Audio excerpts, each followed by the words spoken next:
Oke, baik, selamat pagi teman-teman semua. Kita berjumpa lagi di video tutorial pengembangan aplikasi menggunakan Scratch. Oke ya, di pertemuan sebelumnya kita sudah mempelajari bagaimana kita bisa membuat aplikasi pertama kita, ya. Itu kalau nggak salah kemarin itu kita membuat ini ya, menggerakkan karakter ya dari kiri ke kanan menggunakan motion. Dan juga kita sudah bisa berinteraksi dengan kucingnya gitu ya. Ketika kita menjalankan program, kucing akan bertanya untuk meminta kita memasukkan nama kita. Dan ketika kita memasukkan nama kita, eh, kucingnya menyapa kita gitu ya. Nah, kali ini teman-teman, kita akan lanjutin lagi nih dasar-dasar pemrograman dengan Scratch. Yang akan kita pelajari kali ini akan kita fokuskan pada bagaimana teknik mengcloning Scratch gitu ya. Karena ada kalanya kita butuh ya untuk bisa menduplikat atau mengcloning karakter. Salah satu contohnya seperti ini teman-teman. Di sini ada program yang sudah jadinya ya. Kita akan membuat efek. Nah, seperti itu ya. Jadi seperti ada kucing yang bergerak tapi ada semacam efek visual berupa seperti apa ya, bayangan kayak gitu ya. Jadi kayak flash gitu ya. Nah, itu sebetulnya kalau teman-teman lihat efek flash itu diakibatkan adanya proses pengkloningan dari kucingnya. Jadi kucingnya banyak sebenarnya ya teman-teman. Hanya saja nanti seiring dia berjalan itu satu persatu eh, gambarnya kita buat menjadi transparan. Akhirnya tidak terlihat dan yang terlihat hanya yang terakhir gitu ya. Nah, itu yang akan kita pelajari kali ini ya teman-teman. Bagaimana kita bisa membuat eh, sebuah program yang mengimplementasikan proses cloning atau menduplikat sprite gitu ya. Oke, langsung aja kita buat eh, program barunya gitu ya. Oke, masih ingat ya cara membuat project baru, tinggal kita klik bagian icon my stuff ini, lalu kita klik new project. Oke. Nah, berdasarkan eh, demo aplikasi tadi yang sudah disampaikan di pendahuluan ya.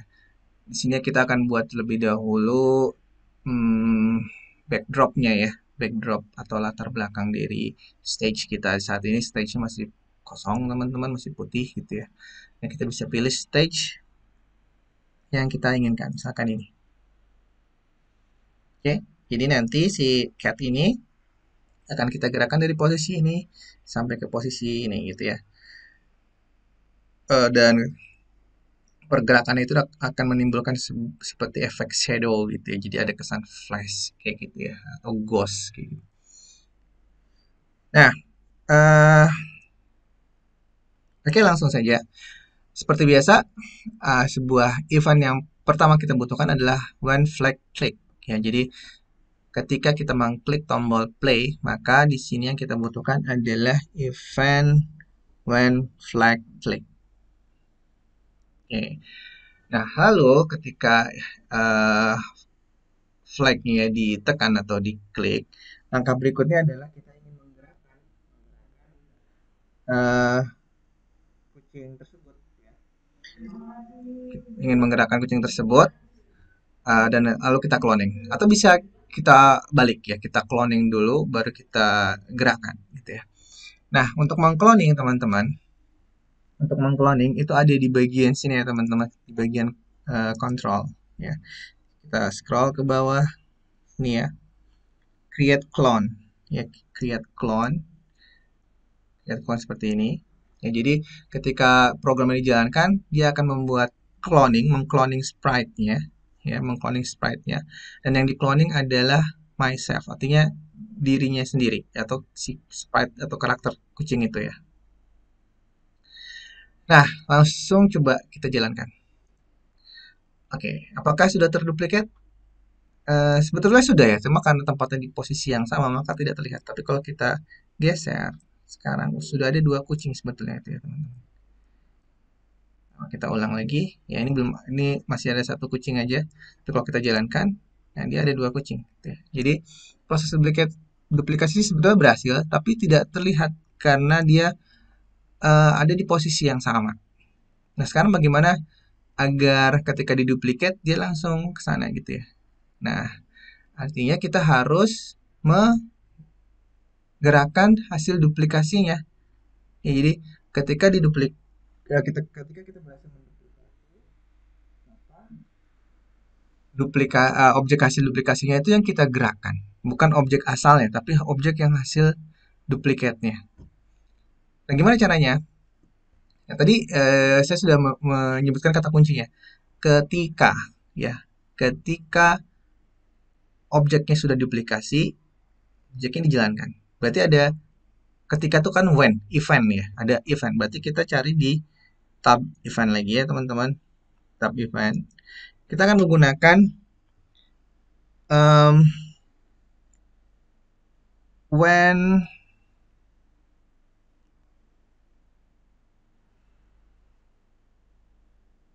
Nah ini, when I start as a clown. Ya, jadi ketika si sprite ini uh, di selesai di cloning, gitu ya. Hasil cloningan ya, tapi maksudnya di sini. Ya, jadi kita akan meneruskan hasil cloningannya pada event ini, gitu ya. Karena kita nggak bisa nulisin di sini teman-teman, karena di sini adalah event miliknya on flag click. Padahal kita ingin fokuskan berganti ke sprite yang lain, gitu. Jadi sprite ini adalah bagian dari cloning. Jadi when I start as a clone gitu ya. Nah, mudah-mudahan itu bisa dipahami. Nah, di sini berarti kita harus menggerakkan si cap tersebut. Ya, menggerakkan itu ada di di motion. Nah, kita gerakan seperti ini. Ya. Nah, sekarang kita udah belajar dua buah event nih, teman-teman.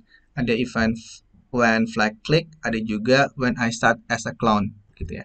Sekali lagi, ini penting ya teman-teman, tolong dipahami pelan-pelan bahwa when flag click itu adalah event yang akan terpicu ketika kita menekan tombol play atau flag di sini. Sedangkan event when I start as a clone itu akan terpicu ketika sebuah sprite eh, ketika ada sebuah sprite yang dihasilkan dari proses cloning gitu ya. Oke, kita stop lalu kita jalankan lagi. Nah, ya. Kita bisa melihat ya. Sekarang udah ada bedanya. Ini hasil cloningan ya. Dan ini adalah yang sprite yang aslinya. Lo kok tahu dari mana Pak? Yang asli yang depan gitu ya. Yang cloning yang belakang. Ya tahu, karena yang asli itu kan yang belum digerakkan. Berarti dia yang paling belakang gitu ya. Ini yang paling belakang dan ini yang depan. Nah, mungkin di antara kita ada yang berpikiran, oh kalau gitu bagusnya yang di cloning itu yang di depan gitu ya. Oke, kita bisa lakukan hal tersebut ya teman-teman. Uh, itu adalah masalah tampilan. Jika masalah tampilan, ya berarti adanya di bagian tab looks. Nah, di sini kita bisa cari um, untuk memindahkan sprite ke bagian depan, gitu ya. Kita cari di sini. Nah ini, go to front layer. Kita bisa manfaatkan blok ini seperti itu, ya. Lalu kita jalankan lagi, teman-teman. Nah, sekarang ya, yang di yang di depan itu sudah terlihat di atas layernya, gitu ya. Tidak di belakang, gitu ya. Nah, untuk lebih memperjelas lagi, mungkin ada baiknya gerakan ini jangan 10 ya, terlalu pendek gitu ya. Terlalu uh, tidak terlihat. Jadi 20. Kita lihat. Nanti uh, harusnya dia lebih terlihat hasil cloningnya. Nah, seperti itu. Oke. Oke, kalau dari tadi mungkin teman-teman melihat ya setiap kali saya selesai melakukan play lalu saya stop. Nah, eh, kita harus mengaturnya kembali dan seterusnya gitu ya. Dan kita ingin agar proses cloningnya itu berjalan apa namanya? Berjalan lebih panjang gitu ya. Kan seperti yang didemokan di awal, si sprite ini akan berjalan dari sisi sebelah kiri ke sisi sebelah kanan. sambil ada efek cloningannya gitu ya, efek bayangannya. Nah, kita bisa melihat di sini ya teman-teman, kita akan menjalankan sampai posisi mana. Ya, jadi kita harus mengetahui ini posisinya ada di mana gitu ya. Posisi ini bisa kita lihat dari informasi properti yang ada di sini teman-teman. Ya, ini adalah koordinat X, sedangkan ini adalah koordinat Y. Ya, berarti yang kita butuhkan adalah posisi X-nya. Nah, posisi X saat ini itu ada di 143. Ya, 143 atau bisa kita bulatkan 150 deh gitu ya. Agak sini nanti kalau 150 gitu ya. Atau anggap 150. Berarti kita ingin terus mengcloning hasil cloningannya. Ya, jadi yang di cloning itu hasil cloningannya di cloning lagi gitu ya. Sampai eh, dia mencapai koordinat X di 150. Sebelum sampai 150 dia terus di cloning. Tetapi ketika sudah sampai 150 dia berhenti. Nah, kata kuncinya itu, kita akan selalu mengcloning, tetapi dengan syarat ketika posisinya belum sampai di 150. Berarti kita akan menggunakan konsep conditional. Berarti jika posisinya belum sampai di 150, lakukan proses cloning. Nah, kata kuncinya itu ya teman-teman, jika, if, then. Maka untuk mengimplementasikan konsep tersebut, kita bisa menggunakan di bagian sini, if, ya, if then. Kita tambahkan seperti itu, ya. If posisinya belum sampai 150, maka lakukanlah proses pengkloningan lagi, gitu ya. Nah, bagaimana kita mendefinisikan jika atau if posisinya belum sampai 150? Di bagian sinilah ya, kondisi itu harus kita deklarasikan atau harus kita uh, apa namanya harus kita berikan gitu ya. Nah, kita akan membutuhkan yang disebut sebagai operator, teman-teman. Nah, operator ada di bagian sini bloknya. Nah, lalu ini ya, kita akan menggunakan operator yang lebih kecil ini. Jadi ketika nilai X-nya nanti di sini X-nya belum atau masih lebih kecil 150 kan gitu ya. Kita bisa gunakan yang ini. Nah, berarti ini diganti dengan 150. Nah, tapi yang di sebelah kirinya itu apa? Berarti nilai X-nya. Nah, nilai X-nya bisa kita dapatkan dari sini teman-teman, di bagian motion. X position. Gitu ya. Jika posisi dari X masih lebih kecil dari 150 seperti yang kita inginkan ya, di sini kan lebih kecil 150, di sini lebih kecil, di sini lebih kecil, sampai sini mungkin sekitar 150 dia akan berhenti. Nah, ketika posisinya masih lebih kecil dari 150, nah kita ingin melakukan proses mengcloning lagi ya. Berarti kita ambil lagi cloningnya tadi ada di mana teman-teman? Cloning itu ada di bagian um, control ya. Kita bisa cari di sini clone. Lalu kita gerakkan lagi.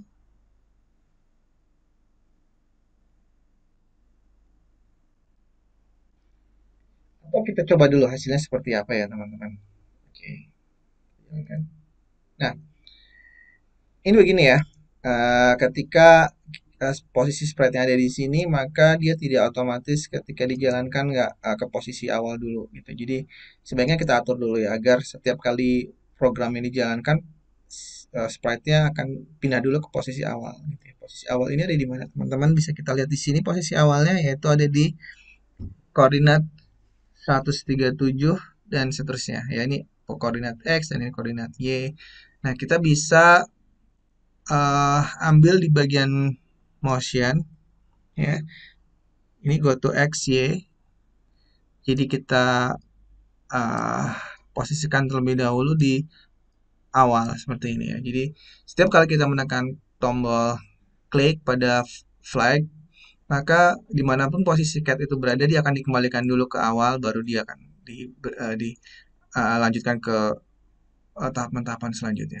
Mari kita coba ya. Nah itu ya. Nah, sekarang sudah bergerak ke depan sambil memperlihatkan hasil clone-nya. Tetapi ini efeknya kurang seperti yang kita harapkan ya, karena terlalu cepat. Nah, kita bisa membuat semacam delay ya agar proses animasinya lebih terlihat gitu ya. Nah, untuk delay ini kita bisa menggunakan perintah control ya. Di situ ada wait for second ya. Sehingga sebelum di clone kita ingin lakukan delay terlebih dahulu. Mari kita lihat hasilnya sekarang. Nah, ya. Tetapi karena di sini kita menggunakan nilai delaynya adalah 1 detik ya, maka proses pengkloningannya juga setiap 1 detik sekali gitu ya. Dan mungkin kita merasakan ini agak sedikit terlalu lambat gitu ya. Maka kita bisa atur nilai delaynya sesuai dengan yang kita inginkan. Misalkan adalah kita buat lebih cepat ya. Misalkan berapa ya? 0,05 mungkin ya. 0,05. Oke, kita sekarang coba lagi ya. Apakah sudah seperti yang kita inginkan kecepatan cloningnya? Nah, seperti itu ya teman-teman. Oke, sekarang kita sudah menyelesaikan proses cloningnya. Ya, seperti yang teman-teman di situ. Tetapi kalau kita bandingkan dengan demo yang di awal tadi, itu ada seperti efek ghost. Jadi seperti hilang bayangannya ini. Nah, bagaimana kita bisa mengimplementasikan hal tersebut? Itulah yang akan kita lakukan berikutnya. Oke, caranya adalah kita akan menggunakan blok yang akan membuat objek-objek hasil cloning ini menjadi transparan. Nah, sekali lagi proses transparan itu karena adalah visual, maka adanya di looks ya. Jadi kita lihat di sini looks, lalu kita bisa cari yang namanya adalah di bawah sini ya. Ini change color effect ya.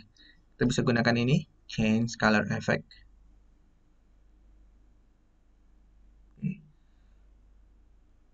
Nah, tapi yang kita inginkan proses yang kita inginkan proses transparansinya itu berjalan secara apa namanya bertahap gitu, tidak langsung hilang. Karena jika kita melakukan hal ini, kita coba aja ya, kita taruh di situ, lalu apa yang terjadi teman-teman? Nah itu ya, proses transparansinya tidak terjadi seperti yang kita inginkan, ya, karena dia hanya berjalan 1 kali. Gitu. Nah yang kita inginkan proses transparansinya ini berjalan berulang-ulang sampai akhirnya hilang. Gitu ya. Nah karena itu adalah sebuah perulangan, maka kita bisa memanfaatkan kode blok di sini bagian control ada yang namanya repeat ya teman-teman. Nah kita tambahkan di bagian sana, sorry, ini repeat, lalu proses transparansinya ada di dalam repeat ya. Kalau kita atur beberapa kali di repeatnya, misalkan kita buat dengan angka yang cukup banyak aja 50, dan agar proses transparansinya itu berangsur-angsur ya, tidak dengan nilai yang besar aja, tidak dengan nilai yang langsung besar ya, kita buat nilai yang lebih kecil. Nah sekarang kita coba ya teman-teman. Nah itu ya, oke ya. Nah tapi ini belum seperti yang kita inginkan. Nah apa yang harus kita lakukan berikutnya? Yang harus kita lakukan berikutnya adalah mengganti tipe transparansinya atau color effect-nya bukan ke color tapi ke ghost. Ya, kita coba lagi. Nah, itu ya. Oke. Kita bisa lihat semua objek yang di-clone di sini itu hilang kecuali yang pertama ini. Nah, kenapa yang pertama nggak hilang? Karena yang pertama ini ada di sini ya, teman-teman. Nah, itu harus kita hilangkan juga. Berarti kita duplicate, kita letakkan di sini. Nah, sehingga sekarang kalau kita jalankan harusnya sudah seperti yang kita inginkan. Oke. Ini kita jalankan hasil utuhnya. Nah, seperti itu ya teman-teman. Nah, kita bisa membuatnya lebih baik lagi agar pergerakan kakinya ini bisa terlihat. Karena ini kan sepertinya kakinya diseret gitu ya. Dia tidak sedang berjalan, tidak sedang melangkah. Nah, sekali lagi, kemarin sudah dijelaskan di video sebelumnya bahwa setiap sprite itu memiliki beberapa custom yang di dalamnya. Ya, seperti yang ada di sini. Di bagian tab customs ada dua buah sprite sebetulnya teman-teman. Kalau kita gerak-gerakkan, ya kita ganti-ganti, nah itu sebenarnya dia memberikan efek dia sedang berjalan. Sehingga apa yang bisa kita lakukan adalah agar dia terkesan sedang berjalan, kita mengganti-ganti sprite-nya harusnya gitu ya. Agar nanti dia seolah-olah sedang melangkah. Nah, itu yang akan kita lakukan berikutnya. Nah, bagaimana cara mengganti-ganti? Sekali lagi karena itu hubungannya dengan tampilan, maka ada di bagian looks ya. Kita bisa cari yang namanya next custom. Next custom itu maksudnya gini. Ini kan kumpulan customnya ada dua buah custom. Kalau sedang ada di custom yang pertama, nextnya berarti yang kedua. Kalau sedang ada di custom yang kedua, berarti nextnya yang pertama. Maksudnya seperti itu ya. Nah, kita bisa gunakan next custom. Kita letakkan di sini, gitu ya. Lalu kita jalankan lagi ya teman-teman. Nah, itu ya. Dia sekarang kakinya sudah terkesan bergerak dibandingkan dengan yang tadi. Oke, mungkin itu ya teman-teman yang bisa kita pelajari dalam kesempatan kali ini. Ini mungkin sedikit lebih kompleks dibandingkan tutorial-tutorial sebelumnya gitu ya. Eh, tapi saya yakin kalau teman-teman mencoba mengulang-ulangnya kembali ya, ada lama-lama teman-teman akan paham ya alurnya. Jadi seperti tadi sudah jelaskan, jika kita ingin mengedit sesuatu yang berhubungan dengan tampilan itu adanya di looks gitu ya, seperti tadi mengganti custom, lalu eh, kaitannya dengan mengganti menambah efek transparansi dan menampilkan si sprite-nya ada di bagian depan, hasil cloning-nya dan seterusnya. Dan sesuatu yang berhubungan dengan conditional tadi ya, if ya itu adanya di bagian kontrol, perulangan atau repeat juga adanya di bagian kontrol gitu ya, dan seterusnya. Oke ya, mungkin itu yang bisa saya sampaikan dalam pertemuan kali ini. Di video-video berikutnya kita akan mulai mempelajari konsep seperti sequencing, lalu conditional statement, perulangan dan seterusnya ya. Oke, sampai berjumpa kembali di video-video tutorial selanjutnya. Terima kasih. Wassalamualaikum warahmatullahi wabarakatuh.